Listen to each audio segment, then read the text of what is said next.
ஆங்கிலத்தில் 10 எழுத்து கொண்ட ஊர். இதோட பெயர் காரணம் இந்த ஊரில் பெரிய குளம் இருக்குது அப்படிங்கிற அர்த்தம்.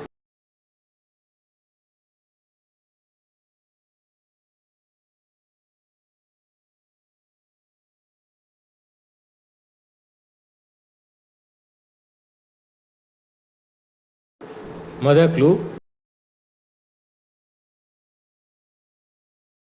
7, 8, 10, 9 இந்த வரிசையில் எழுத்துக்களை சேர்த்தால் கிடைக்கும் ஆங்கில வார்த்தையோட தமிழ் அர்த்தம் மழை.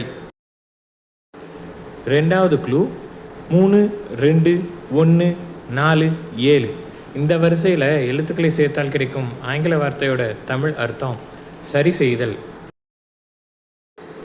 மூணாவது க்ளூ 6, 5 இந்த வரிசையில் எழுத்துக்களை சேர்த்தால் கிடைக்கும் ஆங்கில வார்த்தையோட தமிழ் அர்த்தம் புற ஊதா கதிர்களை குறிக்கும். உங்கள் பதிலை கமெண்ட்டில் சொல்லுங்கள்.